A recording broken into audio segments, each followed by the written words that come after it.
found 2 bodies over the weekend again in the Jordan River, dude. That's 42 bodies in 6 months, dude. They found what? A body? Another body. Another body. Right here on 6 North. They found 42 bodies in 6 months. So within 6 months to a year, dude. And they will not put nothing on the news. This is the first time they put it on the news again, dude.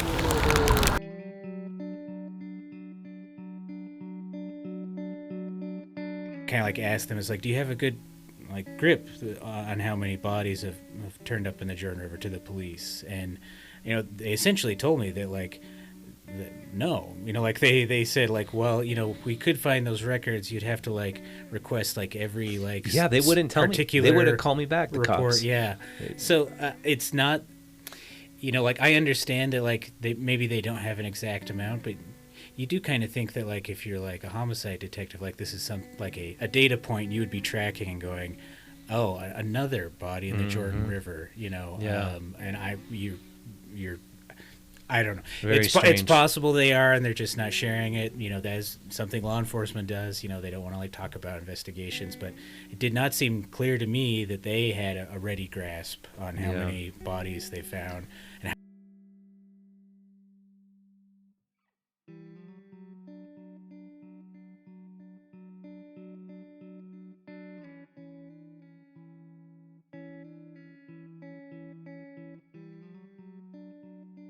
65 women's bodies in the last 2 years, and you heard that where? So I got the number from this year, directly from someone who was being held on 27 counts of murder in the Salt Lake Metro Jail for 3 days. A few months ago, he gave me this information. He also, someone who was in there said that this man was being held on 27 counts.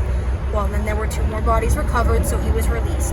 And they've been doing this, arresting the same man, and then finding more bodies and releasing him over and over, at least since last December.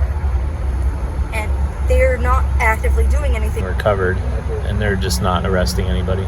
Nope. They're not investigating anybody. They're not investigating, they're not doing anything. They come in, they take a couple pictures sometimes, they remove the body, and then they're gone. It's insane.